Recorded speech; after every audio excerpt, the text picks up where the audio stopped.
Okay, Peter McNeely. Listen to the STD podcast.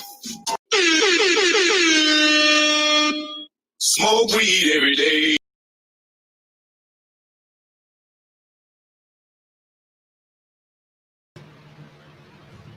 Welcome back, everybody. It's Friday night. It's 9:30. It's time to party. I'm going to do a Wayne's World intro. You want to hear it? Everybody who's not listening, the whole one.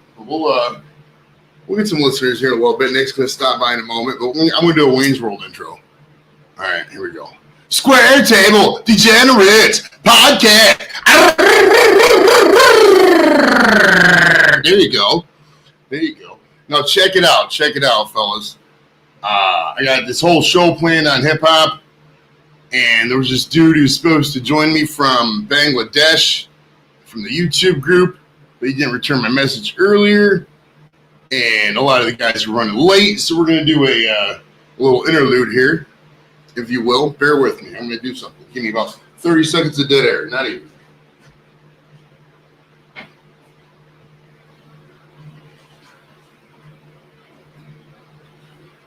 All right. And we're back. We're back. Now, oh, geez, we have one viewer and then they drop, so we're down to 0. So I'm talking to myself, which is okay. Now we have here in front of me, right here, I got all the containers from the Weed Container Museum. Now, for those of you who don't know, here at STD Studios North Olmsted, we have a Weed Container Museum, which is basically just all my old weed packets. And I keep them to the side because, you know, why the fuck not? So while we're waiting for people to get here, what we're going to do is total up all the money that I spent on every single one of these. Going back to every single price is on here. Most of them are like $75 or $100. And we're going to total up how much we spent on weed out of all these weed packets. And we're going to figure that number out. Let's see if that was a waste or not. All right, so hold on. If you're out there in TV land, feel free to chime in. We talk about whatever the fuck you want on Free For All Friday. All right, so let me get the pen here. Sheet of paper. All right, so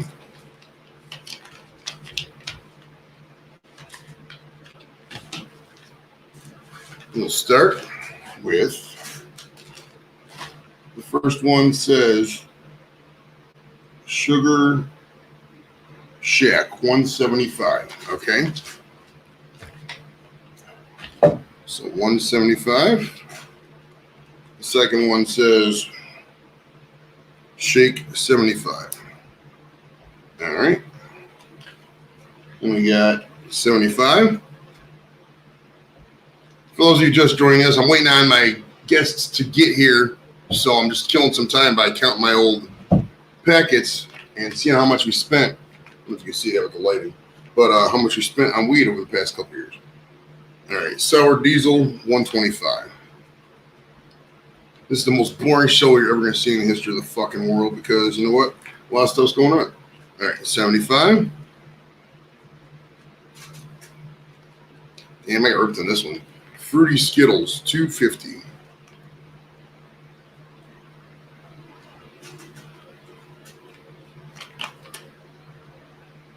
$85.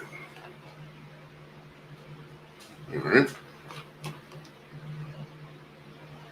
I can't see this one. Let's see.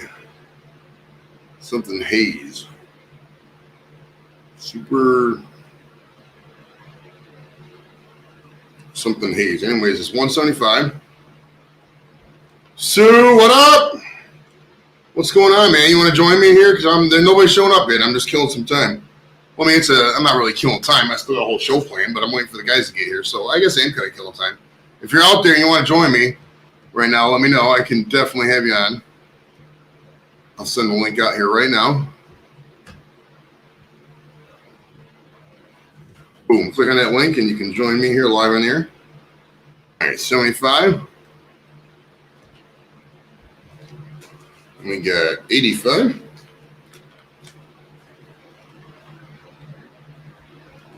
It's all primo, man. This is all primo buds, buddy. And we got this one is, what the fuck is this? 10th Planet Shake. I don't even remember this. All right, we'll call that one 150. I think that's what that was. Dennis, what's up, buddy? Oh, Murph's here. What's going on, buddy? How you doing, Joe?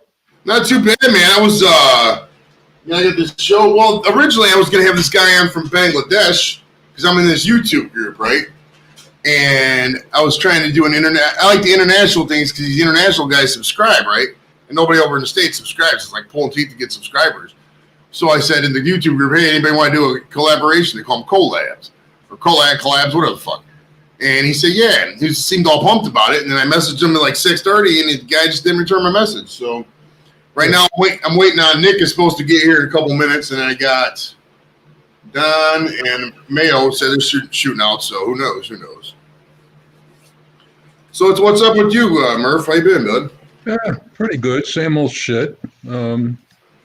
Was watching the Tribe, and we're down 4-0. You must have been watching the game tonight, huh? Oh, I wasn't. That sucks too because I got Clevenger, man. What the fuck? I got Clev in my league. So, well, actually, I'm not going to be mad if they lose tonight because it'll break my streak of the win-lose thing. Because right now I'm perfect actually because I didn't watch yesterday. They won. And did you hear what the commissioner said? Yeah, I was just going to ask you about that, man. They're talking about shutting down baseball for forever now if they don't have some less positive tests, right, or something like that. Right. Yeah, because some more the Cardinals had a couple more guys show up positive, and the bad thing was, I guess they were in Minnesota just before the Indians, so they were sharing the same locker room, and the Indians are all freaked out that it wasn't. The locker room wasn't cleaned up enough for them, and they might come down with it. But I guess the commissioner says any more cases over the weekend, and that's it. We're closing it down Monday. Oh, jeez. And this is the I'll tell you what, man. I'm obviously haven't watched tonight, but the Tribe pitching this year I've never seen pitching this good. I mean, this is like otherworldly. I mean, they got 6 guys they can put in a rotation. And they're all like freaking all-stars. I mean, Bieber the other day was phenomenal, man. He did like 14 strikeouts, something like that. Oh, yeah. And then then Savali did good with the other guy, the younger guy, Plesac. Dan Plesac's nephew there, Zach Plesac. Right. I mean, it just insane numbers for this kind of thing. And it's going to end up shutting down. I mean, it's not going to continue. There's no way. I can't see it. And this pitching staff is without Bauer, and I mean, look at all the great pitchers we lost over the last few years, and all of a sudden, I don't know, our farm system is just great, man. We just pull these guys up, and they're superstars. Whoever the pitching coach scouts are, they really need to get a raise because they're just so good. Like, yeah. I mean, time after time, man. When we had going back a couple years ago, we had Kluber and Carrasco and can't remember, and Bauer. There's another guy too in there for the McAllister, but a couple other guys. And the rotation was really, really good. And then every guy, the next man up. What's up, Jay? Jason's in the house. Love TV. Watch him live whenever he broadcasts his food stuff. But yeah, we had every next man up was just so good, and it just keeps going on. And the Dolans just don't buy bats, man. They don't. It's horrible. RJ wrote, the Corey Kluber trade was good time. It actually was, because I think Kluber's probably done he's done for this year, ain't he? And probably for a career, maybe? Yeah. What was wrong with him? Yeah, when he left, I thought, that's it. We're done, and all of a sudden somebody else moved, right up on in there and took over for him. Who's that guy we got from, the guy we got in the Kluber trade is just suspended for half the year, 1 year, the whole year. Oh, yeah. Who the heck was that? You're right. Oh, God, I forget his name. All right, Sue knows who I'm talking about. She would have drafted him in fantasy. Sue, how's your team doing out there? I don't know. It's going to be weird if we can finish up 1 week of fantasy. We got this fantasy league we started, Murph, and fantasy baseball. And we got Sue's in it, and there's a couple other people from work, and then her and I and all those guys are in it too. But off the deep end and drafted like out of her team. Well, she had Kluber, so I know that trade's hurting her. But she had, I think it was 40% was either Indians or like current or former Indians. She set a new record for most players drafted like that. Like it was ridiculous. She had the first pick was Lindor, or she had the first overall pick, and she took Frankie Lindor. He's normally like the 7th pick, and her tribe thing just went over the rails, man. It was ridiculous. Oh, here you go. So we got Shake 85. So what else is going on with you, Murph? How's your back doing? It's my knees. Knees, that's what it was. What's going on here? Yeah. Same old. I got lymphedema in my feet, and they swell up, and I got to watch how much liquid I drink, and got to take a water pill that makes me pee like crazy, and it's a bitch getting old, man. I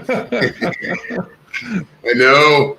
It seems like every year, once you get to like close to retirement, it seems like everything is just like pill central. Like, where did all these pills come from? Like, how do people their whole life go without all these pills? And the second they turn 60, there's like, buttloads of pills, and you literally have to have a truck to drop the pills off. I've never seen so many pills for retirees. I think it's just out of control, man. I don't know. Well, I'll see some guy that I used to work with, and I'll say, God, does he look old? But I thought, oh, wait a second. I look old now too compared to 15 years ago when I last saw him. So it's all relative. Oh yeah. I tried to shake 100. Man, I bought a lot of smoke, man. I'm already at this has got to be several $1,000s, and I still got this giant stack of containers thing to go through here. This is a lot. Where do you get it from? I get it from Michigan typically. Well, I go to Michigan and Ohio, but Michigan has the cheaper stuff, so I usually go up there to bring it back down. I don't know if it's supposed to be legal, but I mean, what are they going to say? What the fuck? Yeah. Well, like I say, it's legal to have it in Michigan. So what am I going to say? Technically, the only crime is like bringing it across the border, but I'm not. Who the fuck can I say that shit? All right, this flavor is called Watermelon Punch. It costs $175. All right, RJ wrote his. My dad did 38 pills a day after his lung transplant. My God, 38 pills. That's almost your whole stomach. No, how big's your stomach? Like about your fist? You think about that whole stomach just covered in pills, man. Ugh, fuck that shit. Yeah, I take 10 a day. Oh wow. All right, you got garlic, mushroom, onion. That flavor was. I remember this strain. This one was horrible smelling, but it smoked so good. All right, 100. I love some of those names. My friend used to buy some stuff called Dumpster. You ever hear of it? I remember that specific one, but yeah, that's fine. Nick is going to join us here momentarily. He's just pulled up. That's awesome, man. All right, let's see. I'm going to stop the count of the whatever the fuck I was doing here. I don't care that much about it. I'm kind of curious how much it is, but I'm going to resume that later. I put it down on I put half of them when I was doing and half that I forgot I was counting. All right. Julie was supposed to come out in the audience, but she hasn't showed up yet. But Nick is here, so we'll get this party started here momentarily. I guess right. I got to pull up the questions about hip hop. Murph, are you familiar with hip hop? You like hip hop? You want to join our hip hop discussion? I never liked it. You never liked the hip hop? Okay. Yeah. All right, we'll probably have to say goodbye to you then when we talk about the hip hop because this is not going to be your genre. All right, Nick's here, man. We're thanks for joining us, Murph. We'll holler at you a little bit. Keep watching there, and we'll talk to you in a little bit. Thanks for killing some time with me, brother. Okay, thanks. All right. Oh, is that the guy from last week? Yeah. That's cool, dude.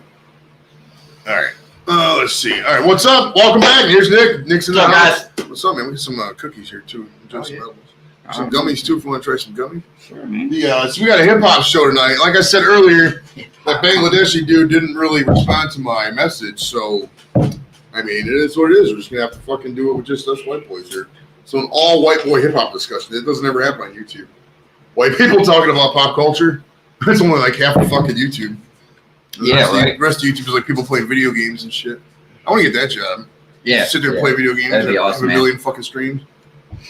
How come we're up with? All right. Too bad I suck at video games, so I couldn't pull that off. I mean, these video games now are so fucking stupid. I mean, Fortnite is just.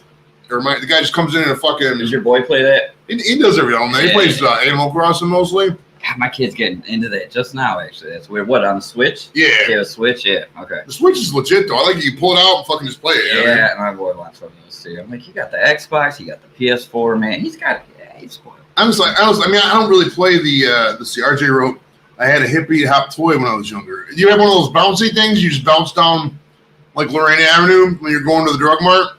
Or back then, Danny Boys? You were bouncing down the fucking Lorraine, weren't you, RJ? The bouncy bounce. Like the one episode of Friends where Phoebe tried to do the half mile on the bouncy thing or whatever. That was RJ going to the fucking drug mart and get some Chesterfields for his dad. That's great, man. There was something else I was going to talk about. Oh, there's this thing. When I was putting this list together, I was smoking, and I thought about hip hop. Like if there's a foundation called hip hop, and there was, but there's also this thing. I gotta bring this up before we get into the hip hop stuff. Hip hop. Hip hop. Oh, hip hop. It's I shared it on my daughter's line just to fuck with her on a timeline, but it's a hip hop. I gotta show you this. This is great. Religious hip hop group. No, it's like a thing for old people to like stop your hip, like if you fall over. Check this out. Hip hop smart wearable hip technology. Protector using cutting edge design So technology. they're hip pads on a belt, basically. Right. It says hip hop is a smart wearable device designed as a belt worn around the user's waist. A proprietary multi-sensor system detects impending collision with the ground. Upon detection, 2 large-size airbags instantly inflate and protect the wearer's hips. Fall alert notifications are automatically sent to predefined destinations. So the hip hop. What's the age range for this product? I think 110 and up. 110. You get an airbag for your hip, and you fall. What if you fall on glass and it pops? Is it ineffective at that point? What if you're leaning and you fall, and the airbag deploys, it just fucking blows you this way. You just go flying like one of those cartoons. Now let me not give hip hop technologies any more. Yeah, don't plug them anymore. Oh my god, that was funny. Let's see. Oh man, made me laugh. Hip hop. My dad smoked Marlboro and drank Jaquim beer.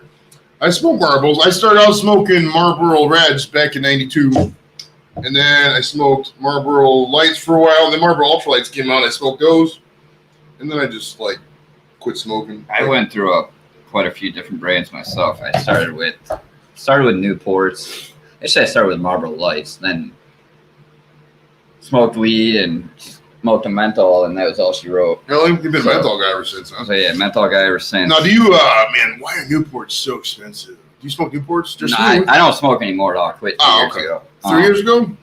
March 2018. Oh, nice. Good job, man. Thanks, man. Quitting smoking's not, I don't know, for me it wasn't as hard as... It wasn't hard at all, man. It's all mental. It really is. Like, quitting drinking was... nothing physical. Quitting drinking was a little bit more difficult, and then it's because it's more of a party thing, but quitting smoking, I mean, if you're having trouble quitting smoking, what I did when I quit in 2007, that's why I quit smoking. If you just quit something else, quit drinking pop, quit eating fried foods, something like that, when you quit smoking, maybe that all, I don't know. Just depends. It says, do the airbags protect the penis if you fail? If you fall? I don't know. I sure hope not. I hope I'm not fucking taking my Viagra and then the hip protective system falls me over and my crank breaks in two and it busts a blood vessel. I'm headed out to fucking Fairview. I don't need that shit in my life. All right, now, hip hop music, according to Wikipedia, also called rap music, is a genre of popular music developed in the United States by inner-city African Americans and Latino Americans, blacks and browns, if you will, in the Bronx borough of New York City in the late 1970s. It consists of stylized rhythmic music that accompanies rapping, a rhythmic and rhyming speech that is chanted. It's kind of a weird way to put it, but it is what it is. Now, the first rap song, not that I remember, but that I remember hearing about, like, oldest for me would probably be Rapper's Delight. Remember that? Okay. The hip hop, hippity hip hop, that one. Now that was Sugar Hill Gang. Anybody out there remember the Sugar Hill Gang? RJ, you remember the motherfuckers. They were big when you were in high school. You're going way back. That's when it all started. That was 79. Well, the Wikipedia article says it started in 73. 73. Now, that's kind of early, I think, in my opinion, because rappers, I mean, a lot of early stuff was, like Al Green and fucking those guys aren't really rapping or, whatever. And funk isn't really rap either. Right. P-funk and that's like the precursor to rap, kind of. But that's not really rap. And Rapper's Delight is kind of it, I would say, for the start. And I was fucking 2 or 3 years old when I came out. You were born yet, I don't think. No, I wasn't. But, like, let's see, RJ wrote, I like 2 quarters, you like chairs, his name is 50 cents. Putting the RJ 2006 called, he want their jokes back, buddy. Come on, RJ, even with your bad hip, you need the hip hope. Hip replacement system, or whatever the fuck it's called. The hip hop. That's hard to say without saying hip hop. What do you sell? Hip hop. Are you hip hop or no hip hop? Hip hop. I think I can do it. You think you do it? Like if that was your job, you were the hip hop salesman. You could hip hoping all day. I'd be fucking that shit up. But the first rap I remember, like growing up. Oh, you know what? Did I bring a tape? I was supposed to bring a tape. I might have forgot the tape. Fuck. I had Tone Loc. Loc It After Dark was 1989. The Wild Thing and all right. What's the other one off that bad boy? I kind of got Funky Cole Medina. I kind of got hooked, man. I mean, obviously, I don't want to say hooked. MC Hammer kind of was my start, and then Criss Cross, man. You remember Criss Cross? Oh yeah, wear your clothes backwards. Yeah, dude. For some reason, man. Rome, hey, what's up, buddy? Joey Rome Rush. He has a good video gaming channel. RJ writes the message by Grandmaster Flash. Now I don't remember the message back then because that was Reagan freaking 83. But I'll tell you what, the message by Grandmaster Flash is one of my favorite rap songs of all time. I could do that whole song from memory, man. I like the song because if you read the lyrics, he's talking about everything that troubled people in the 80s. Can't take a train to the job. There's a strike at the station. He talks about double-digit inflation. You know what I mean? Because back then, they raised the interest rates, and the inflation just went through the roof. And shit was just expensive. It was a very huge problem in inner city America. The Breaks, that's a great one, too. Criss Cross was fire. Now, did you, how old were you when Criss Cross came out? I mean, what was it? 91, so. Was it 91, so 8, man? Oh, now, the one guy. 7, 8. Now, Criss Cross is epic because they were great smokers, great pot smokers. One of them died. I don't know which one. Dude, they were kids when they became. They were 13, I think? Yeah, something like that. I was like 15. You think? I was 15. They could have been. They were like 13, 14 like that, 15. But I remember Criss Cross because for some reason, everybody in America wore their clothes backwards for like 2 months. Yeah. And literally. After that, nobody did it ever again. I specifically remember I had a Chicago Blackhawks shirt. I wore it backwards one day. I'm ashamed of myself. For no reason. I don't know why I did this. And everybody thought they were totally crossed out. It was a horrible marketing stunt. That was a bad period for rap. I pulled the jeans, too. I'm not going to lie. The jeans backwards? I never did the jeans backwards. I couldn't get them that big. Yeah. We got some. Let's see what man. He's dropping out all the ones here in the top 10. I was going to get the top 10 here stuff in a little bit. He's just dropping stuff going on. But yeah. But the message by Grandmaster Flash, that was a great period. But yeah, if you're going chronologically, rap started out pretty decent. It started out really innocent. If you go in the first, you listen to they used to talk about the Breaks and like Curtis Blow and shit like that. It'd all be about just battling MCs and from the Bronx and Brooklyn or whatever. They'll go back and forth.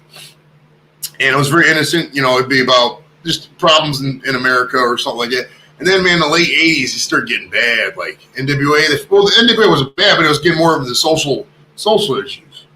I mean, I think now more than ever, it's just the absolute worst. We're going to get into the, what is it, trap rap? Or not trap, what's it called? Mumble rap? It's just awful nowadays. I mean, it's the mumble rap isn't really the best of the world.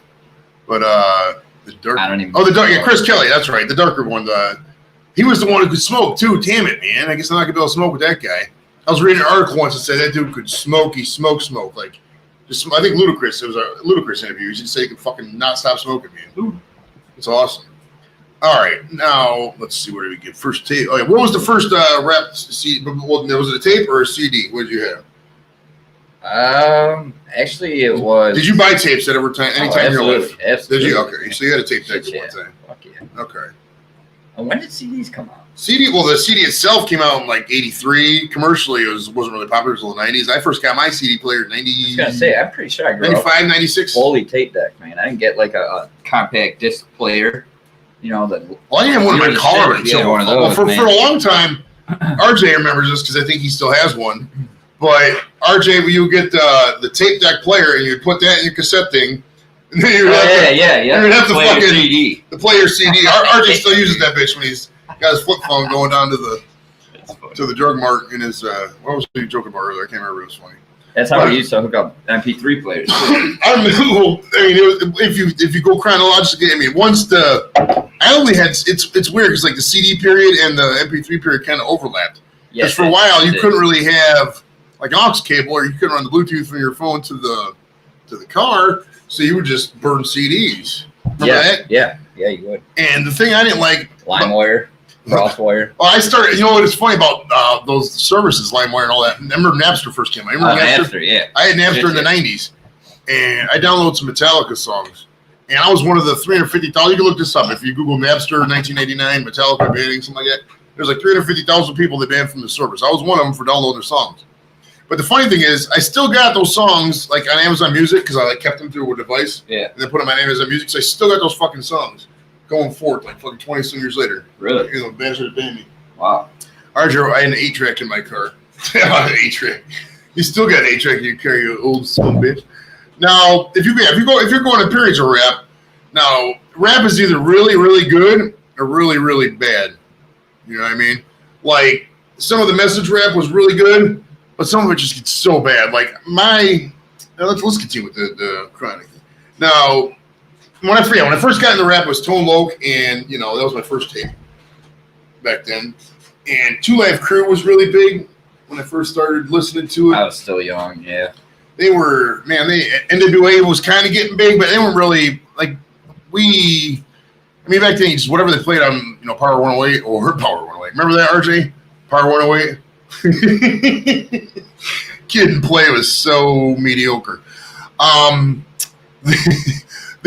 But yeah, anything you play on the radio was pretty much what we listened to. So, I mean, your exposure is kind of limited. Back then, you couldn't search shit on YouTube. You couldn't, I couldn't go to concerts. I was 12 years old. So whatever they played on, 92.3 or Power 103, the Jam. Yeah, Jam in 92 back then. 92. WJMO, Cleveland Heights, Cleveland. That should be a fucking voiceover for that guy. But yeah, so like back then, whatever they played, you just listened to, and you would tape them off the radio. And I still got some tapes like in drawers where I would like tape record a bunch of songs off the radio. I don't have any of that. I mean, I used to at one point, but not even long gone. But then, yeah, so like, when I really, really got into rap was like when Dr. Dre and not when Dr. Dre was with NWA, but when they split up and they came out the Chronic. Do you remember that? Yeah, 2000, man. Blake, myself, the Chronic, got to get fucked up. What's weird too is that you're talking way before. Okay. Well, that he sampled that in the Chronic, but that's just one of the songs. At 107.9 the end, they played the same song over and over and over again when the radio ended. There was a song by R.E.M. And now the world as we know it. And when the radio station was going off the air, they played that song for 48 hours in a row. Oh yeah. Yeah, WVMZ. No, it's a hip hop station. But yeah, when I really first got into rap, because I've always liked metal. Metal's probably my music of choice, but rap's really close to hip hop. I like the shit that's loud. I just love turning it up loud. You know what I mean? Sue rates. We would all have the good hoods back in the day. Radio doesn't play anything good. Well, it was because I really didn't get into it at first because like people were talking about Vanilla Ice and CNC Music Factory and shit like that. When it's so commercial and so fucking corny, like it's so incomprehensibly corny, man. Do you remember Vanilla Ice? Were you able to pay attention to media back then? I mean, I remember the ones hit. Do you remember how so fucking cheesy that shit was? Yeah, absolutely. Vanilla Ice made $31 million in 1991. I remember the one. $31 million. Who's the one? I think it was a black dude. Vanilla Ice did an interview with him. And this one, I fucking can't remember, man. It was. He basically was just because Vanilla Ice claimed to grow up in the hood and this, that, and he basically was asking. Even listen to that song ironically. Basically, he was just so full of shit, man. One of the biggest douchebags ever. Ice Baby is just so I can't even. like when they play at the club, or not the club, but wherever us old people go, the equivalent of the club, like jailers or whatever. I can't listen to that song ironically. Like I can't. It's so bad. Fuck you, Rip Van Winkle. Where the fuck your name is with your stupid shit? Yeah, but nobody plays that really. No, they play it because people think it's this is so funny. No, it's not. Yeah. If you're out there and you're at a bar right now, look at that, you can't drink no more. Sucks to be you. Well, that's what I was going to talk about. Right now, if you're out there at a bar and you are buying a beer, you are a fucking criminal. I will not tolerate that in my fucking United States. And listen too. If you're out there and you're a criminal right now trying to buy a beer, you're breaking a fucking law. Yeah, you're doing that. That's not true. You should get arrested, right? That's what the meme says. You still go to the gas station. I'm just teasing. Do they know? Do gas stations quit selling beer? I think it's just bars and restaurants. That seems kind of silly. Just drink the gas station in the parking lot, or drink the beer at the parking lot of the gas station. The fuck? All right, RJ, have you heard Grandma Metal by Poison? Excuse me, guys. Sorry about that. I do not know. All right. So, yeah, but but when the Chronic came out, man, we would just play that tape over and over again, man. Like, right now, I remember right the tail end of 92 was when I first heard it. And then, they start playing the songs on the radio. I'm thinking Chronic 2000 era. And then they would Snoop Dogg, Eminem. Oh, the after. Yeah, once Eminem came out in 99 and stuff, the whole label Death Row just kept going. But yeah, like the Chronic, I mean, they would release songs because Nothing But a G-Thing came out in like January, whatever the release date here, January, February of 93. And it was just such a awesome video. It was just an awesome song.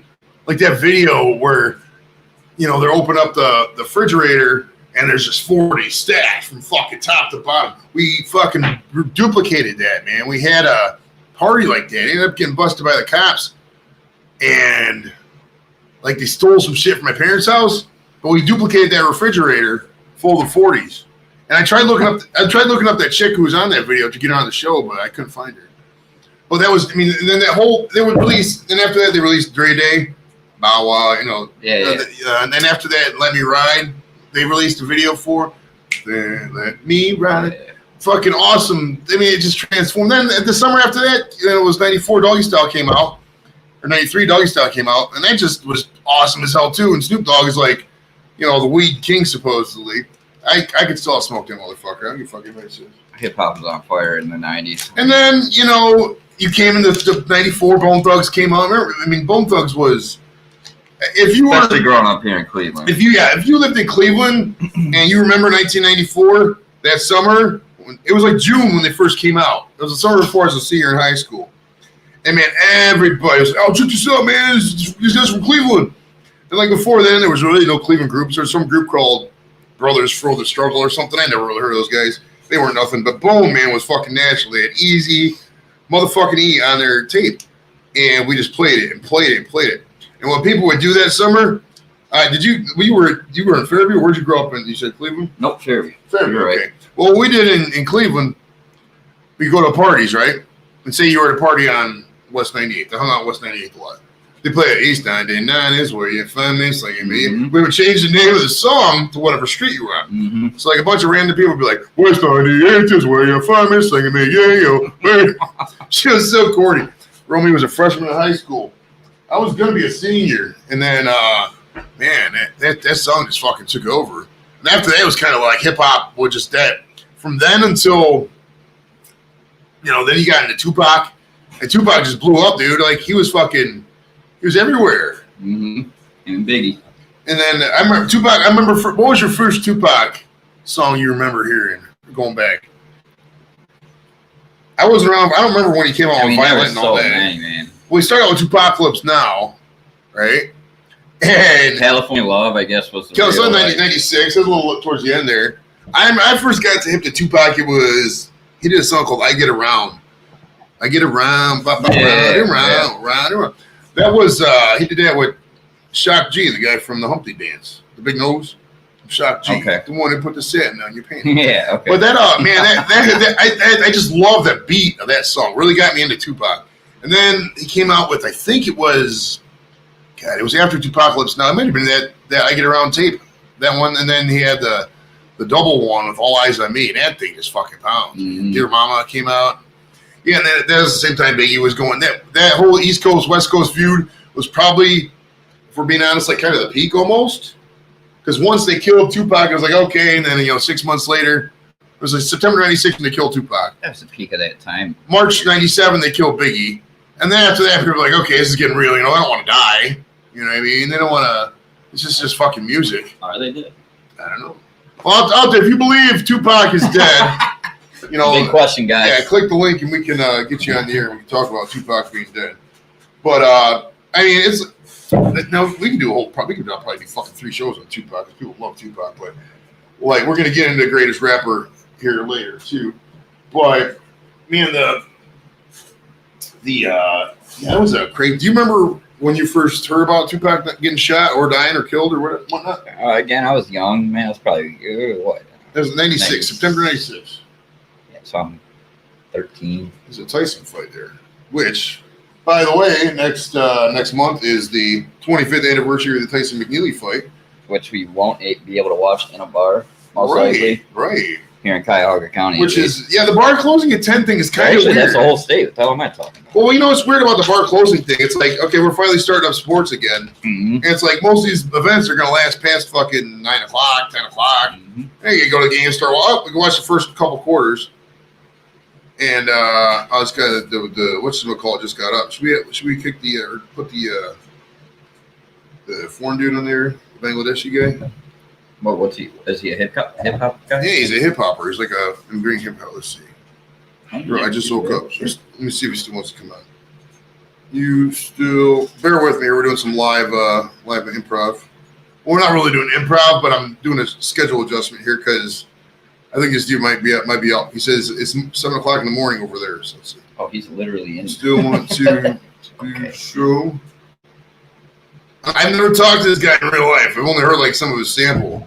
So I don't know. So he's all right. He's an actual artist. Well, he's trying to be. I think he wants to be a hip hopper. Okay. And I don't know if I never heard the guy talk. I don't know if he comes on here, he's gonna be like one of those customer service reps or something. I don't know. Let's see. But customer service reps. Get back to the thing here. Oh yeah. So yeah, Bone Thugs. And then after Biggie and Pac died, going into 97, 98, then you start getting into more of the really, really horrible rap in terms of lyrics and just whatever. Because like when Eminem came out, when he first came out, he would just talk about the most disgusting shit. I already broke a show. What am I doing? Just to get fucking views. You know what I mean? If you listen to his early shit, it's all so incredibly over the top homophobic. I mean, like he's talking about I fabricated my past. He just aggravated. I won't ejaculate in his ass. What's that about? Like you don't want to talk about dudes coming in your ass. It's fucking disgusting, you know what I mean? He's already explained himself. Right. So, but I'm saying that period of hip hop was kind of a little bit over the top gross, but it was kind of all crossover too, because like you had a lot of Limp Bizkit was kind of right in there too with hip hop. You know what I mean? It was quick in and out. Right. So it was like kind of a line differentiated, and then the DMX pounded too, but he was kind of more of another quick in and out. Yeah, he was hot, man. He was hot as fuck. By 99, 2000, DMX was fucking all over that. That Woodstock performance he had. Rough Riders. DMX probably could still. DMX might be the most hyped guy to ever fucking pipe it up. You know what I mean? You turn on some DMX, like, what? They just go crazy, man. I always picture a bunch of guys lifting fucking weights when they listen to DMX. Just get down. They did. Yeah, that Woodstock performance DMX did is by far the best one I've ever seen. Then after that, then Eminem came up and he changed a lot of stuff. For one, he changed the stereotype of white rappers. We're gonna get into race and rapping a little bit, but he when he came up through, he was the first white rapper to actually do the scene. You know what I mean? Like he would go out to the rap band. I mean, the 8 Mile movie wasn't exactly. Man, I mean, Vanilla Ice. He was the most. Right, like crickets. Right. I mean, some people call the Beastie Boys rap, but I mean, the Beastie Boys to me aren't really rap. They're more alternative. Yeah, I agree with that. I mean, they'll consider themselves. Right. I even heard the Beastie Boys say, and I haven't looked this up, but I've heard people say that like the Beastie Boys were just making fun of rap, kind of. So it's like. I don't know about that, but maybe. I don't know. And if you're out there, your name is Don Shear, and your name is Aunt Mayo, and you say you're going to come the fuck out to the show, please come back out to the show, man, so we can, talk. I just want to talk, as they say. But after the that guy just got up, so I don't think that fucking Bangladeshi dude's gonna come on. Because I told him the time. He told him the fucking time. And then after Eminem, for a while there in the 2000, I'm trying to think of Eminem's time frame, because he was really good, and then he's got so into drugs. It's like late 90s. Really. Yeah, like 2005, 6, 7. Yeah. He was really into drugs. Late 90s to mid 2000s. That's when they had like a lot of. I'm trying to think of the rapper of that day. It was like part of like a rock star and shit like that, walking out. It was decent music. Yeah, walking out. Lil Jon and the East Side Boys, 3-6 Mafia. Man, Lil Jon pounded, man. Oh, Ludacris too. Yeah, Oh, Ludacris like shit. Yeah, Ludacris. Fuck, I love Ludacris, man. I would. I like to listen. I wish we could. Fucking Outkast, man. They were Outkast was awesome. Outkast might be one of my favorite groups. We can get in the top 10 in a little bit. Absolutely. But yeah. Then after that, and you got into the mumble rap and then the crunk music and the trap. And it just got. And now it's just all like electronic voice. Right. It's just like you don't even have to have a good voice. Just say whatever you want. Somebody's going like this. They're going like, bitches in the club, bitches in the club, bitches in the club, bitches in the club. Some dude sitting there like, yeah, just turning it. But it sounds all like. Then there's some fucking weird dance that man, I don't get. I know every fucking old guy says this when they get old. Whoa! And all the dances now with each song coming out. Right. I know every third base. Man, that's like right over years. Third fucking base. Jesus. Let me you threw that one out the park, RJ. You sidetracked me with that. I forgot what I was talking about. Third base. But I mean, it all the music. I mean, the like Juice WRLD, for example. I mean, Juice WRLD, that's my kid's favorite rapper. He's got some good my lyrics. Rapper. A lot of it's 10, depressing. Give him a break. My daughter killed it. But his music, I mean, if you listen to that Juice WRLD's last album, the guy was gonna kill himself, man. All those fucking songs depressing. Yeah. His songs still are like that, even on his new album, man. There's this one song I can't say for his whole album, but I listened to one song and I can't exactly remember the lyrics, but yeah, they were very depressing. I was just like, dude, what are you listening to this for? All right. Moving on. So we're gonna go into the top. Now, Ranker is a website, and they do just what the website sounds. They rank everything. So according to Ranker, is going to be the greatest hip hoppers of all time, and we'll do it backwards. That way we don't start with the big ones. You can't go off what Billboard says. We'll do 20 going that way. We'll do 20 going backward. See if you guys have heard of these people, because some of these guys I haven't heard of because they're newer. All right, number 20 is Travis Scott. I've never heard of this motherfucker. Heard of this guy. Heard of that guy. All right, hey, out there, I know Romy might have heard of Travis Scott. RJ, I've never heard of this guy, so we'll move along. I've never heard of Travis Scott. It says whoa. What does it say about this guy? Jock Berman Webster II, born April 30th, 1992. He's an American rapper. Whatever. No thanks. I want to subscribe to your website. All right, number 19, Childish Gambino. What is this top 20 hip hop? This is the top 100. I'm just starting from 20. But top Childish Gambino. No, I've heard of him. He's okay, I guess. Dennis played him a lot. I just heard of him. I'd have to hear one of his songs I know of him, I should say. LL Cool J. He might still rap. I don't know. He's more of an actor now. He was 18. Oh, okay. I was going to say he's 18. No, okay, let's see. Gambino, I've heard some of his. I couldn't tell you what his songs are really. I mean, I'm sure if you played one of his songs, I could rock it, but I've never physically listened to it. You know what I mean? Or I couldn't I've never downloaded any of his stuff. The same thing with the second guy. Number 18 is ASAP Rocky. ASAP Rocky. I think he did something with MGK, but I'm not sure. So I wouldn't put him in the top 20, but it's not my list. Jay-Z. There you go. Number 17, Jay-Z. Would you say that's a little high or a little low for Jay-Z? It's a little 17. High. I mean, most people would probably definitely put him in their top 5. Top 10, if not top 5. Top 10 for Jay-Z?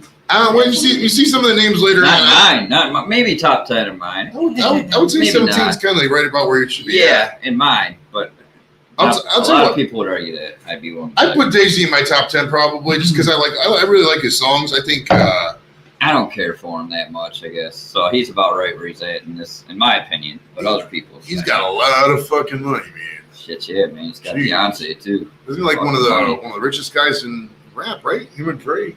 Yeah, they are. That's crazy. All right, number 16 is Kanye West. I'm not talking about Kanye West, so fuck that. All right, 15 is Drake. I like Drake, man. I do like Drake. Drake is, me and Dennis were talking about this earlier in the show chat, but Drake is... Nickelodeon, dude, turned rap artist. He's from Canada, for one. Right.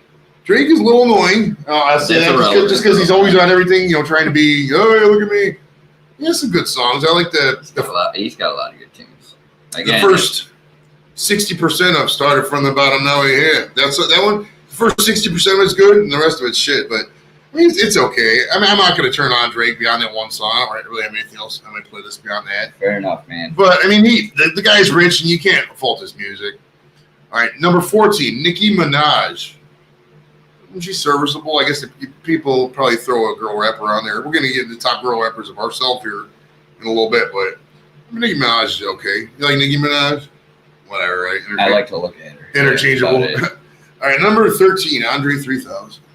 That's a good call, man. He's Outkast is so good. Yeah, I love Outkast. I don't think, man, I could listen to. There was a double CD of Outkast. It was the Below and Speaker Box. It had like two, like each one of them, Andre 3000 and was it Benjamin? What the fuck's the other guy's name? Big Boy. Big Boy. Each one of them did a whole CD and they put it on a double CD. It was such a good fucking CD, man. That's the one they had. Happy Valentine's Day. But yeah, Outkast, man. Going back to Players Ball. Now, Players Ball, there was two different versions, man. The one was all the players came from far and wide, wearing afros and braids, kicking their gangster ride. What I'm here to tell you, it was a better day when the Players Ball was happening on Christmas Day. There's a Christmas Day version that you can only get. It's so hard to describe how I got this, but there was a CD called A LaPlace Family Christmas, and I got it for $1 at one of these stores way back in the day, like 96, 97. Mm-hmm. And I'll tell you what, Romy's right. That was okay. That I cannot find that version on YouTube anywhere. It's only on that fucking CD, that LaPlace Family Christmas one. And that I can't stand when they play the radio version or the version of YouTube Music regular because they drop off the Christmas Day part. I don't know why that irritates me, man. Just the wordplay. The Players Ball is just fucking sweet as hell, man. I love that shit. Fucking Outkast is so awesome. All right, number 12, 50 Cent. I'd say that's about right, no? 50 Cent is pretty energetic. I mean, I put Drake well before 50 Cent. I would say that 50 Cent is... He had, again, just a couple, what he had, 2 years, maybe 3 years. He hit the club perfect. I mean, with the song In the Club. Yeah, In the Club, he had those, like, 1 or 2 albums, and that was it, man. Yeah, he was I put him at 12. Kind of Eminem's coattails a little bit, would you say? If it wasn't for Eminem, he wouldn't be... I mean, if 50 Cent doesn't... I mean, honestly... If it wasn't for Dre, Eminem wouldn't be where he is, so... I mean, 50 Cent doesn't really... I mean, he does flow, but I mean, in terms of talent, he's really nothing special, you know what I mean? No, yeah, I agree with that. So...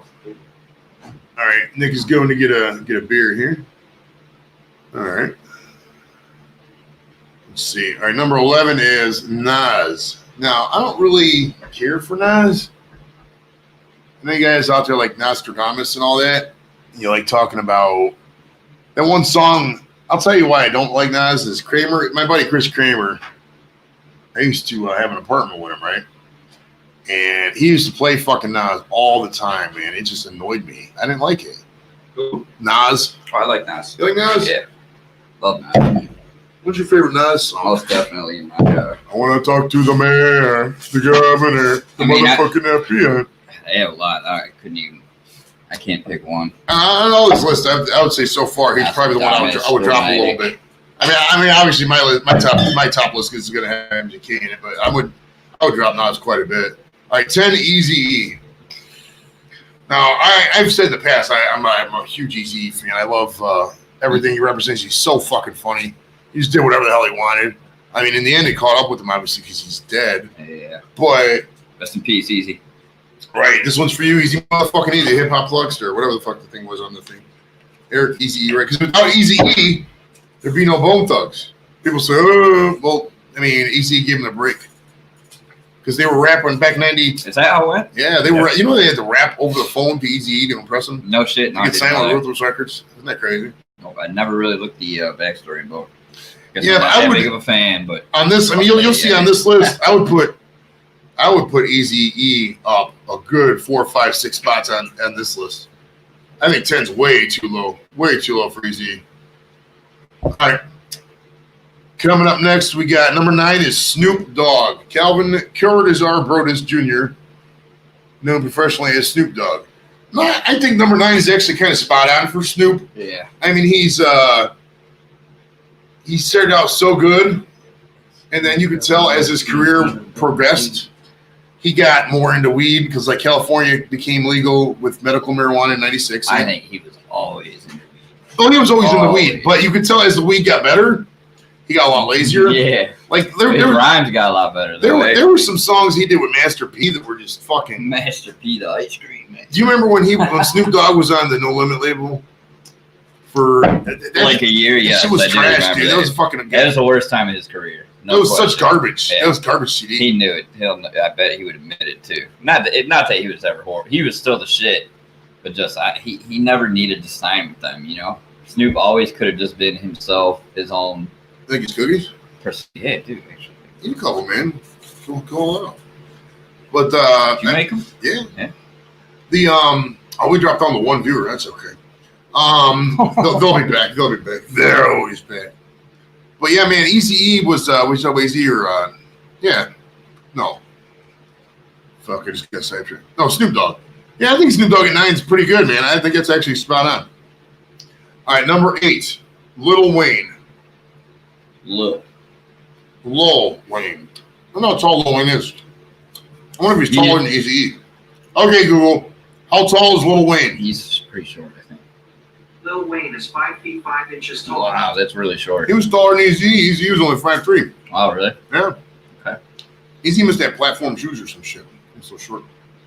But yeah, man, I didn't like Lil Wayne's Black and Yellow song or Green and Yellow or whatever it was. Then I remember back. That was Wiz Khalifa did that. Khalifa, yes. Well, I got a backstory in this. In 2011, I was stationed I did my Iraq trip. I was over in the desert, and Armed Forces Radio, AFN, whatever the fuck you call it, Armed Forces Network. They would only play like so many songs, and for some reason, the Steelers were playing the Packers in the Super Bowl that year, and Black and Yellow just came out with Wiz Khalifa. And then Lil Wayne had Green and Yellow as a counter for the Packers. And it was so fucking corny. And they played it every 10 seconds because they only played like 4 songs. And that song just makes me just want to jump. It's so fucking bad. But Lil Wayne's not too bad. I know a lot of people who like music. Yeah, I like Lil Wayne. Really like Lil Wayne? I like him. I think he's too into the... I like the next one a lot, too. The juice or whatever. Crunk juice. All right, J. Cole. All right, let's see. This guy's a little younger. J. Cole's hard as fuck. Jermaine Lamar Cole, born January 28, 1985, is an American rapper. What songs does he know? He's more like kind of R&B-ish, I guess, Okay. more than hip hop. I don't know. No, he's hip hop, but a little on the R&B side, I guess, if that makes sense. I've probably heard some. Yeah, I gotta look this guy up now. See what his top songs were. "Love Yours" is my favorite song by J. Cole, by far. Man. I love that song. There's several songs. Let's see. J. Cole was around from 2009. Oh, he worked with. He's just real as fuck, man. He's just real talk, not a gangster, okay. not fucking bitches, you know, slanging dope and I got you. crack. He's real talk, man. Like seriously. I mean, like I said, "Love Yours" is a perfect example. I'm gonna man. take a look at that shit. It's a really good song. All right, let's see. All right, after that, we got number 6 is Ice Cube. Okay. I don't know, man. Definitely not even in my top 10. But I would say, yeah. I would say that's pretty accurate too. I would drop Ice Cube quite a bit. I mean, he's got some good songs, but I mean, as in terms of talent, he's not that legendary. Number 6? Yeah, wow. He's not that legendary. I mean, I would say this is a weird thing to say. I'll put this in my. But it was a good day. It's probably one of my. It was a good day. It's one of my favorite rap songs of all time. But like Ice Cube overall is not in my top list. I mean, at 6 is just a little bit high for that there. But I mean, Sipping on that ghetto tea, huh? Fuck yeah. Last week's episode. Yeah, 92 views on that. Check it out, guys. If you haven't yet. We're gonna get a lot less views on this week. That was But it happens. We'll never know. We'll get Murph back on the air when we're done talking about rap here, too. We get freestyle. Number 5, Dr. Dre. Okay. I would say it's probably about right, honestly. I mean, we talked about some of the CDs earlier, but For sure, he's up there. I mean, he's great. Really up there, Producer-wise, he's got great lyrics. You know, he's just overall not too bad. All right. And we got a couple more. We're going to speed some of this along because we're losing people. Kendrick Lamar. Let's just move on. And whatever. Yeah. He Eminem's doesn't even deserve to be. What the fuck? Yeah, Kendrick Lamar would definitely drop out of the top 10. Eminem's top 3 is perfect about. Yeah, I would say this is. I mean, you could Eminem beat Biggie and then Pac. They got it number 1. I mean, you could give different reasons. I'd probably put Eminem at number 1 just because it's total. Well, I'm white. Yeah, people could flip flop that all day. White people put white people who put white people. Actually, black like people shit right Pac, at the top. Eminem, and then Biggie would probably be mine. But I mean, the more you can, and this is kind of like Kobe, LeBron, and right, Jordan. right, I mean, you could just do any 3 of them. But it's like, I mean, because some of the songs, out of all these 3, Biggie probably has my favorite songs. Remember Notorious Thugs, the one he did with? That might be. It's Money. If Romy stole us, Yeah, he loved that song. But yeah, man, that was that song That song fucking was hard. pounded, dude. Fuck, yeah. It's That Money, song's hard as fuck. baby. Let's ride, get her. All right, so we got a couple more to zoom on. Let's see here. All right, so what is your? We kind of already did most of this. Top. I'm not even gonna fuck it. So, who is your all-time favorite rapper? All-time. Who's your Number 1. Hold on. Spreading the virus everywhere. Right. No problem. We did week 2 where you spread the coronavirus.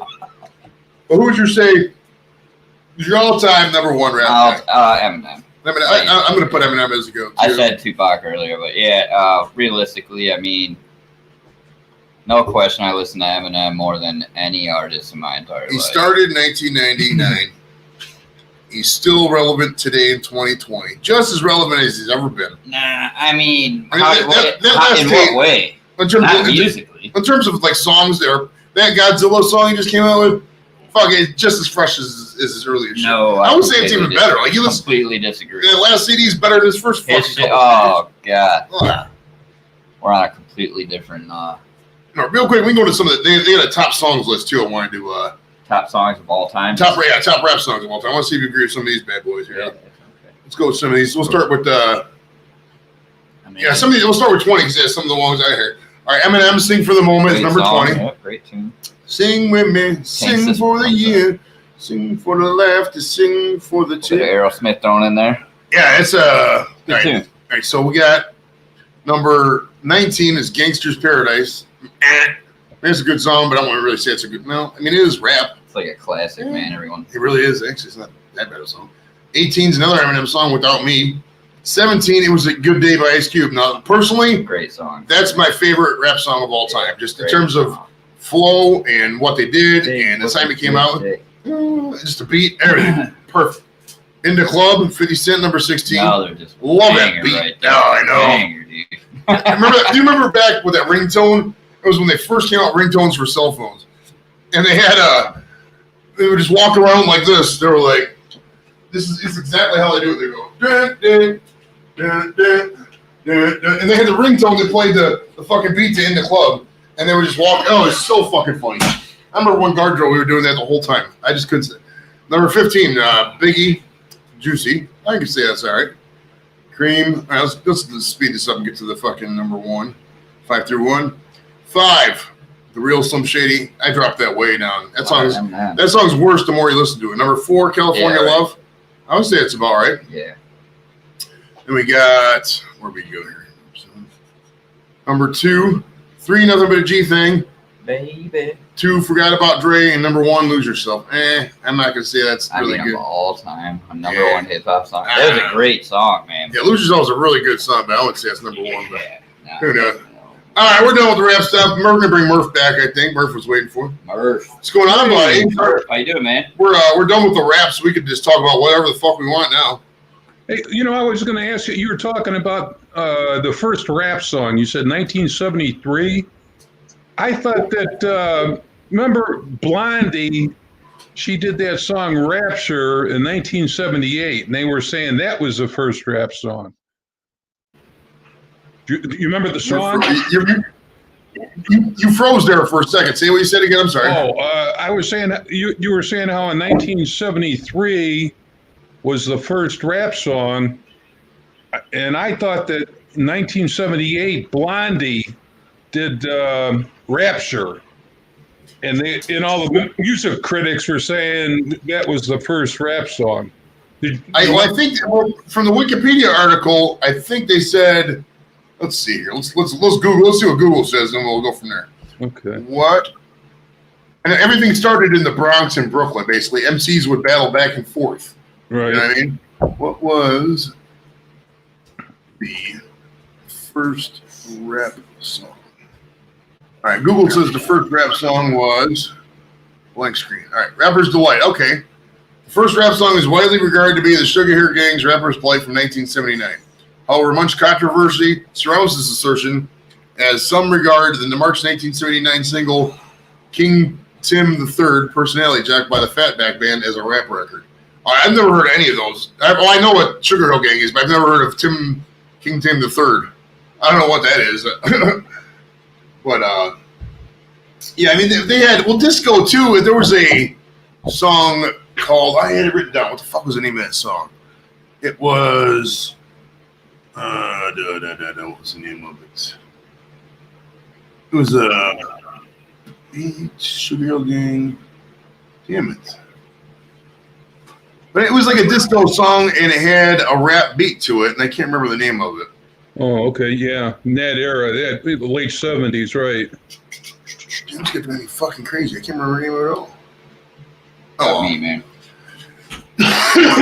Yeah, I don't know where the rest of the guys won. Maybe one of them, it's they're not here. Sorry about the coughing here. We're partaking of some fine cannabinoids. We can continue the weed count. Let's continue the weed count. Let's finish that up. See the weed what? Before you got here, I was counting these weed things. Hey, Nick. Yes. How's Mayor Kennedy doing? He's doing well. Why do you ask? I'm just cool. I knew you worked for the city, and usually all the city employees hate all the politicians that have anything to do with the city. I thought you were going to call him a dickhead or something. No, I'm not even going to lie. I don't know him personally. I've never met him, but I've actually heard nothing but good things about the guy. He doesn't like to be called mayor. He just likes to be called Kevin. That's one thing I thought was kind of cool, but I saw him. Like I said, I've never met him personally, but he sems like a cool guy. I mean, twice I met him. Well, you met him twice? No, I've seen him. I haven't met him yet. I'm sure I will. Once there was I used to be in the Knights of Columbus, and RJ's dad was in it. RJ's probably not listening anymore. I think everybody fell off, but I was in the Knights of Columbus, and he came to they were giving a check out for something, and he came to the ceremony. Okay. Up at the St. Clarence. Gotcha. And then there was a parade, the Memorial Day parade, and he gave a speech up at the park. I saw him there. It was 2 times I saw him that I remember. I don't know. I kind of want to run for mayor a little bit. So I don't know. You got my vote, buddy. Hell yeah, man. That'd be fucking awesome. Well, it's like this. To run for mayor, you need 50 signatures. I looked this up. I don't know if it's changed or not, but you need 50 signatures to get on the ballot. And that's it. Yeah, I know 50 people just from this fucking show. Is that true, man? Yeah. That's if you fact check that. Yeah, so if I get 50 signatures down there, just this alone, if I get in the North Olmsted groups and just start talking shit, I don't even got a campaign. You know what I mean? I just say, that just gets your name on the ballot. Right? 50 yeah, signatures? 50 signatures, and because I know for a fact because I talked to the one guy, his name's Don Ram or Ram RHAM whatever, but he was going door to door, and I asked him, I was like, what do you got to do to get? He's like, I just got to get 25 signatures, and your name's on the ballot for council. City council pays like $1,700 a month. That's part time. I want to be mayor though. Mayor pays $104,000 a year. Dude, if I'm mayor, fuck you, just do whatever, man. Think about that. I mean, basically. We should have a run for mayor contest and you don't really do anything. You just appoint everybody else to do it for you. You're just a figurehead who cuts ribbons in board ceremonies. That's it. Someone else writes all your speeches. You just approve. Well, like what does like Murph? If you were mayor, like what would you do different? I mean, there's really nothing you can do different. I mean, you can't like invent shit. You know, bang my secretary. I mean, you have budget control. That would kind of be nice. Murph's gonna hire fucking 95% female staff while it fucking decouple. And keep a pile of papers on the desk and throw them around every once in a while when people come by and yell, "You're fired!" Yeah, right. He's gonna disconnect the internet and have an all paper office. But yeah, I wouldn't mind it. I mean, that's kind of. Well, I kind of want to do it for the pub, but I do kind of. Do you realize the stress that comes along with that? I would not want to deal with that. Do you think it would say something? All the bullshit and all the whining from the old ladies. My God, from all the parents in North Homestead, man. So what I need to do, oh my God, is just be a rabble rouser, but that'll get good attention for the show. And then the working plan was there was a guy on STD 54. I interviewed Travis Irvine. He was a libertarian candidate for governor back in you're good, buddy. And back in 2018, and I interviewed him, and he said that like for the libertarian candidate for governor, nobody fucking runs it. Like he says, he was 30 when he ran. Who's this? This guy's name's Travis Irvine. If you're watching the archives, you're watching this show on replay. It's STD 54. Why are you libertarian or why not libertarian, something like that. And he said that when he ran, like the only other candidates in the primary were like some two autistic kids. That's what literally his words. Two autistic kids. It's like if I can get in now with the libertarians, it gives me a chance to get that Ohio governor candidate and get that. That's just all it is publicity. He had 60,000 people vote for him. People are going to vote libertarian, just whatever. You know what I mean? Yeah, true. So that's the working plan. I'm going to talk about this now because fucking nobody's listening. But that'd be fucking sweet. We should have a contest. Murph, you want to see who can have a contest, get the most high out of both of us? Eat like 5 gummies, and I like 5 of zero. Who, me? Oh, I'll crush you. You probably will. What's your last name, Nick? Wishner. Yeah, that's. How about Wisniewski? You can get the ethnic vote then that way. Yes, very German. Basically, well, last name's all German. But Wisniewkowitz, and then he's he's moved to West Bank. Wisniewstein. It was more than Wishner originally, but they shortened it up when they came over here. That's the way everybody is. Like my buddy's name was my buddy in high school or grade school. His name was Jim Luby. I think he still lives out here in North Homestead, actually.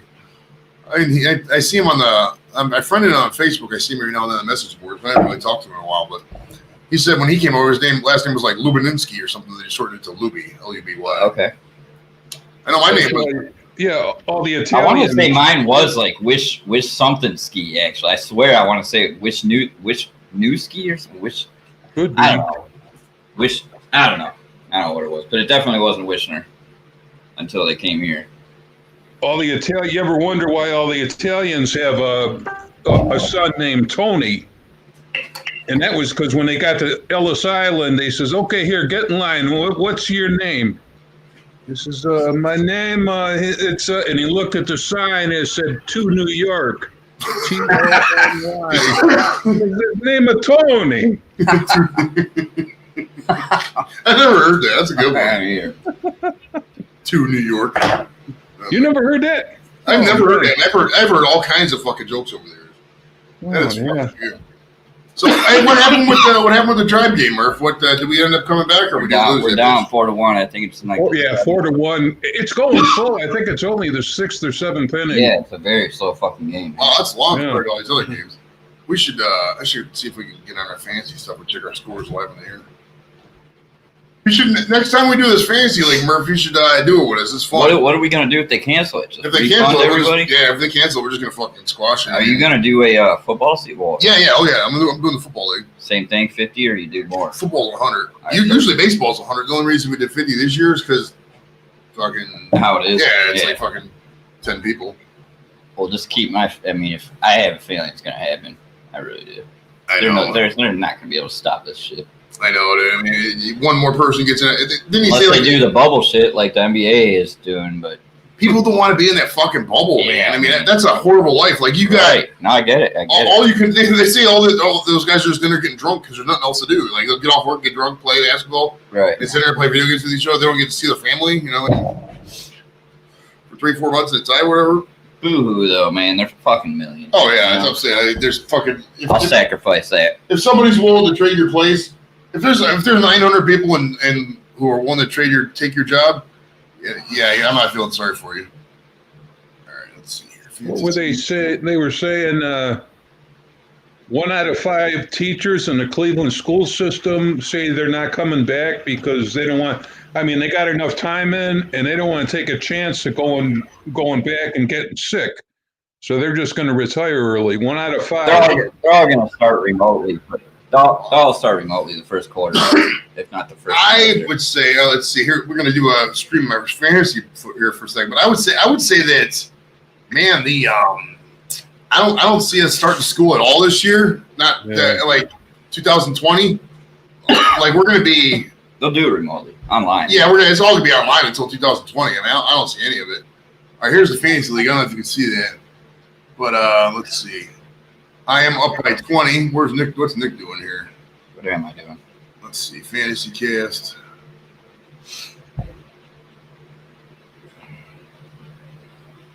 There's my team. Let's see. What's his name do? I'm up 14. I got -2 from Clevenger. Woohoo! What an asshole. Braves 11, Mets 10. All right, what's your team name? No, Saggy Ballers. Yeah, best team. Nick's up by 12. You got 4 from Pete Alonso. 12? Yeah. 14, buddy. This might be slow. No, that's right. That's 14 points, though. Yeah, but everybody else is pretty much in the thing. Darren's fucking way down with the thing. Where's Sue at? Let's see. Oh, Sue's getting killed. Jesus Christ, man. Jeff is fucking killing it. Who the hell has he got? He's got to have Bieber. Does he have Bieber? He's got DeGrom, Carrasco, Morton. He doesn't even Luzardo. have He's got Bieber. I was going to say. Jorge Soler, Fernando Tatis, Wilson Contreras. When the fuck did he get 400 points? Bieber alone's got to be close to 100. Oh, yeah, that's true. What the fuck, man? Let me take that. Do they all have to be active players? No retired players? Well, I mean, you could put retired players on there, but I mean, you wouldn't get points for them. Oh, okay. You put it wherever you want. Right. I mean, you could draft anybody on earth. Like, when I first started fantasy football, like, we draft anybody. Like, yeah, you can draft Bill Clinton if you want. I mean, it doesn't mean he's going to get you points, though. But yeah, when I first started fantasy baseball was 1989 for both of them. I started fantasy baseball and football that year. And we've been doing it ever since, man. I've been in the same football league. The fantasy football league I got goes back to 1992 was when they first started it. When we That's insane. When does the season even start? Second week of September? September 11th, something like that. Yeah, or September 10th, 11th, that week. The week after Labor Day. Yeah. Or that, yeah, okay. I got you. It's like the 11th or whatever, yeah. You know, I think if the baseball season tanks, that's it for the NFL too. I know. Unfortunately, I'm taking the same thing. I don't see how they can play football, and I mean, all those guys are right next to each other. You know. Well, they don't want to do. They're not going to do the bubble. Bubble's just not popular. I mean, that's all. 16 weeks of not seeing your family and going to the restaurants. Football season. It's just people just aren't going to do it. I mean, I don't know. I want to see football. I want to be in the stands. I want nothing more to have fun this fall. But I mean, the more you think about it, they're probably just going to shut everything down. But man, the NFL. Hold on. Damn it. The NFL has so much money, though. So much money. They can just do whatever. It's going to be just like in '96 when the Browns left town.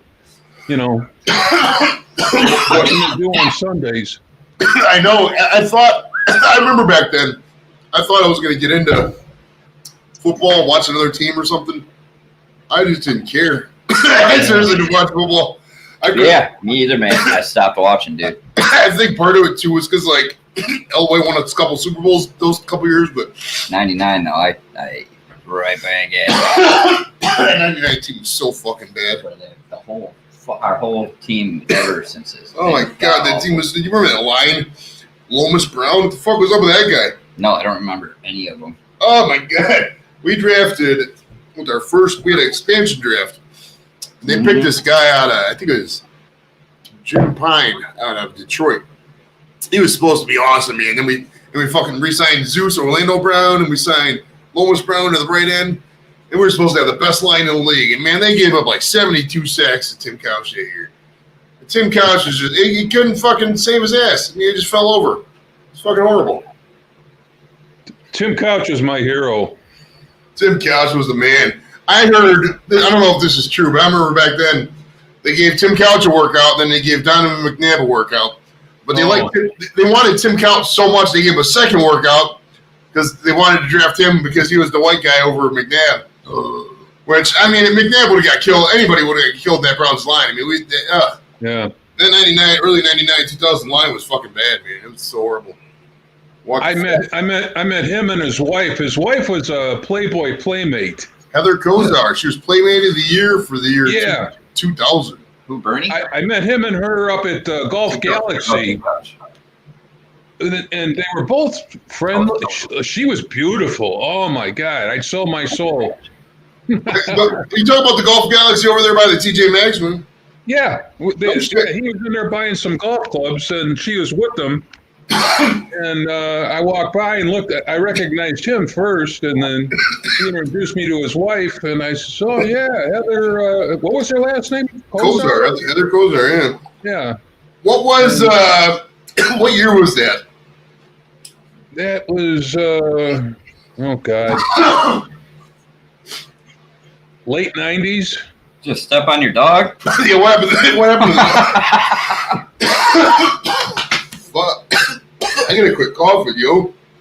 You don't even smoke cigs, man. I know, it's ridiculous. Ridiculously. This is why I don't fucking I don't fuck with the whatchamacallit, the carts. I cough like see me either, man. I can't really Coughs too much. I do like them. I was actually I saw Myles Garrett when he was a rookie. Well, it was before his rookie year. It was right after he was drafted. And I remember because it was Father's Day, and what I was doing, I was up at the Best Buy in North Homestead, and for Father's Day, I was going to get the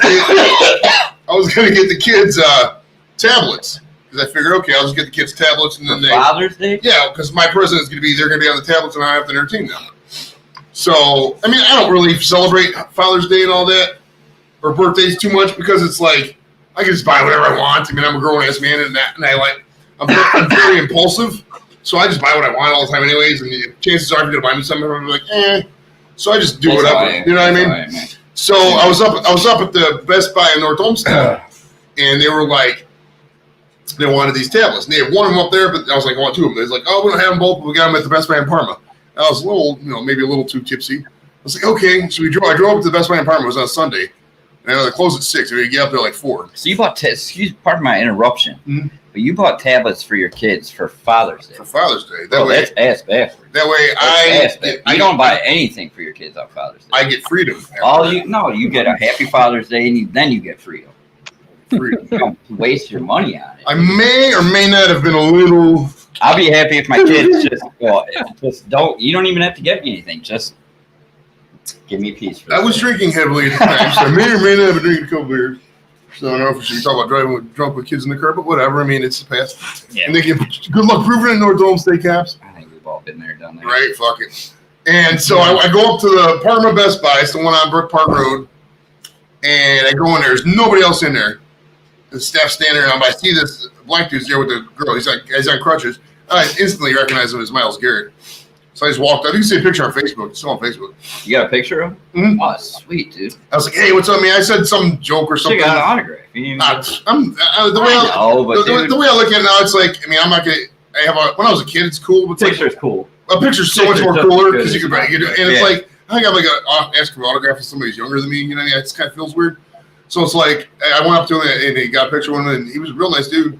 I mean, I was drunk. He seems like a class act, man. And he's such a good worker, too. I mean, he got a little over the top with the helmet thing, but I mean, it happens, shit happens. Emotions, man. Sports. Right. Dude. Shit, coming up this year, man, if they do play, I like Nick Chubb. That backfield. Oh, I love Chubby, man. Can't wait. I'm waiting for my new Chubb jersey. I got one. Did I show you? One, but they aren't shipping them till like August. You know what? August. Entertain yourself for like 2 seconds. I'll go get the shirt. I'll show you the one I got. All right. I got a couple. Talk to Murph for a couple seconds about football. Hey, I'll tell you. You remember Joe Charbonneau? Absolutely. Okay, I saw him his rookie year. He came into the bar I was at. This was in like May of his rookie year, and he came in and he was with a couple of guys, and he was drinking and BSing and everything, and then he lined up 5 shots in a row, and he shot him down through his nose. And his buddies were all cheering him on. And the next day I saw him playing playing the Yankees down at the stadium. I said, the guy was just stone drunk. That's awesome, man. That's fucking awesome. How'd he do that day? I remember he hits like some super duper foul ball home run. It wasn't a home run. It was like, but I remember the announcer saying, "Oh my God, that's the farthest I've ever seen a ball go here." But it No was shit, at Cleveland Stadium? Yeah. Okay, the old one. It was in the upper deck, way in the back, almost went out of the stadium. What was the last game you went there at the old stadium? I was actually at the last series against the White Sox. I don't think I made it down there at all that year. Okay, I had bleacher seats, but man, just the atmosphere itself was fucking incredible. What year were you down there? One of the best times of my life. The old stadium or the new stadium? The old stadium, the last series against the White Sox. This is. Oh, that's cool, man. Oh, so these are these the this is the knockoff DHK, yeah. ones? These are stuff. What you pay for these? Let's see. I've been watching 20, $25, something like that. I can't remember exactly. We got 2 of them. We got the. So this is a double XL. Yeah, we'll do it too. That's raw, ain't it? Dude, yeah, that's pretty fucking bad. That's what I'm saying, dude. People in the Browns group are like, oh, these jerseys are fake. And I'm like, look at this jersey, Murph. Can you tell that's fake from looking at it? The only way I can tell simply is because this. Yeah, you gotta feel it. Ridiculous. Yeah, the collar's a little uncomfortable when you put it on, kind of. But I mean, compared to everything else, I mean, like right in here, this where it comes to a point with the Delta-looking thing, you can't see it on the camera. But I mean, that's the same as I've seen at the team shop. It's the same there. You know what I mean? So you haven't even worn It's always top quality stuff. I put the one on just to wear it, but I don't think. Like, dude, it's got fucking stain there. You see that shit? Well, I smoke a lot, so I'll probably drop some on. I think I wore it. On your back? Yeah. Oh, it's back. So you gotta tell me who you got these from. If you go to dhk.com. Oh, you just got. So how long did it take? That's where you got these from? Yeah, well, and that's how long it took. I ordered them in April. I got them last week. Yeah. So everyone says that it takes forever to get here. Those are pretty slick, though, man. Not too bad. Not too bad at all. Nah, for $25 or whatever. Yeah, I knew it was between 20 and 30. I can't remember exactly. Yeah, it's well worth Pay a little bit for shipping, but yeah, I wanted another brown one. I love the brown or the white jersey with the brown numbers. But it gets dirty so fast. Dude. Yeah. I used to wear these bitches, and my buddy would always borrow them, and he always get fucking barbecue sauce right here. Get the tie pens, dude, or the. Well, you know how we get the barbecue sauce right here because he always pulled his fucking pants and be eating wings and shit. Fucking asshole. That shit used to piss me off. You golf, man? I do occasionally. Are you serious, dude? We gotta fucking golf. Where you want to go golf? A little Mets or where Go do you tomorrow, man. Holy Go tomorrow. shit. Well, let's go Monday. I'll go Monday. What's Well, the golf course is open, Murph. What's up, man? They're all open. It's supposed to rain tomorrow. What is tomorrow? Tomorrow's It's actually Saturday. supposed to rain for like the next few days, I think. Tomorrow's supposed to be nice and cool though. 77 they said. The next 2 days supposed to be really cool. I can fuck with 70s. I'm about done with 90. Oh, dude, we're golfing. I didn't know you golfed. Yeah, I can golf. Fuck yeah, man. I like taking the carts too. Oh, that's all. Yeah, I do too. Oh, dude, we get smoked out, man. Oh, I love it. It's the best way to do it, man. Smoke and play golf, dude. You golf, Murph? You gotta go golfing, buddy. You gotta go golf with us. It's either drink or smoke and play. I went golfing. Well, you know what's weird? I didn't go for like 9 years. Seriously, 9 years. 9 years? Yeah, just because I just kind of I don't know. I took a couple years off myself, and I'm back at it. But I just like to hang it out. I mean, I got the. I remember because I bought that jersey actually right around that time.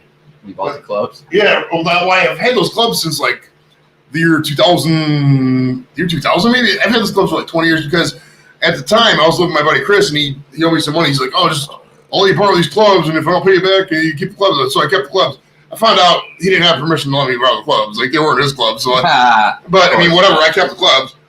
And I just didn't, and once I got married, I just kind of forgot about it. Didn't golf for a while. And then last year, when I bought that jersey, I went out and went golfing just because I was bored. And it's so fun. I love it. It's fun as fuck, man. Regardless of how good you are, it's just about having fun. No, it's just you gotta go out there when they have the Crazy Horse girls have an outing. The golf outings are the best, man. The golf outings are so fun. If you go work, we should get the people to work together and get a work golf outing. It'd be fucking sweet. Fuck yeah, man. Yeah, we should go Monday. I'm trying to think Monday. I will definitely whenever you're available. Do you work Monday? I work nights, so I work every day actually. Oh shit. Okay. Right now I'm working 7 days a week. Oh jeez. Fucking sucks. What do you do in the winter? What do I do in the winter? Yeah. I still work. I don't know what I'll be doing this winter though. We still have weddings going on, but it's okay. So that keeps me busy as far as ballroom shit. We got events and other shit going on. I do maintenance, so. Weddings. What a shit year to get married, right? Oh yeah, man. Can you imagine that? We had our years for my dream wedding, and then boom. We just had our first one last Saturday, the 25th. I mean, weddings, you have to unsocial distance. You cannot not have a wedding and not social. You know what I mean? So it's completely pointless. Yeah. I would, if I was getting married. I mean, I'm never gonna remarry. Don't do it. Right. Like if you're out there and you're watching the replay, I guarantee you nobody's ever gonna watch this ever again in the history of YouTube. But if you do, don't get very married or married. It's a trap. They want your balls, man. They want your fucking balls. There was a story about the guy was sitting in the living room at 3:00 in the morning, and he's yelling, "No, don't go in there! Don't go in there!" And the wife hears all this noise, and she comes downstairs. She goes, "What's going on? What are you watching?" He's going, "Oh, I'm just watching our wedding film there." And he was just saying to himself, "Don't go in there. Don't go in the church. Don't go in there." Okay, rim shot. I had somebody film my wedding, and I don't think I've ever watched. Maybe like sarcastically, I don't think I've ever sat down with Kim like, let's go watch this tape of our wedding. On a special anniversary night. Well, it's like, I mean, what's there to? I don't know. I mean, the pictures are all online. I got like an album of 60 pictures on Facebook, and I've never. I mean, I looked at just whatever, but like I've never regretted not paying a photographer. Some of these people pay like $3,500 for a photographer. Yeah. I mean, I look at it like this, okay? I respect your equipment. I respect that, but me paying $3,500 for a photographer, that's like me charging people $20 a person to watch this show. I mean, that's the absolute upper level premium of whatever. And man, I don't know. It just seems so unnecessary. Yeah. Like such a cake. How much do the cakes cost? My cake was $350. That one I did spend a little bit on because I love cake. I went to, there's a place, I think you're still there, 105th in Cleveland. They're called Baker's Bakery. Oh, they're closed. Are they closed? No way. That sucks. Yeah, they closed, I think, last year. Oh, wow. That was my shit. That's where I ordered my cake from, my birthday, or wedding cake there. And then I actually ended up getting Mr. Chicken. Mr. Chicken. Yeah, because we cooked a lot of food ourselves. We had a big pan of rigatoni, and then we had some, whatever. Bunch of liquor. I went overboard in liquor. I bought a bunch of beer, and I didn't even drink at the time. I was sober in 2009, and we just supplemented. It was at the Union Hall in Parma for the UAW workers, and we just ordered supplement with Mr. Chicken. We had a whole bunch of fucking chicken. It was pretty raw, man. That's cool, man. It was a cool little block party. I ended up making like I only after all the money that came back and gifts and shit. I only spent like $1,500 on the wedding and everything. It wasn't too bad at all. We had a good time. All right. I think we're going to wrap it up here. Thanks to Murph for joining us. Love you, buddy. It was nice of you to kill some time with us here for the no-shows. Aunt Mayo and Dennis. Good seeing you. Everybody else, whatever. Thanks for having me. For sure, man. We'll join us next week. Next week, I'm trying to work on some guests, so we'll see. We're definitely not going to have any no-shows next week, that's for sure. But join us every week. Nobody's going to watch this, but subscribe if you are watching this. Murph showed us a bunch of your friends so they can get out. And have a good time, everybody, and we'll see you next week. Later. Okay.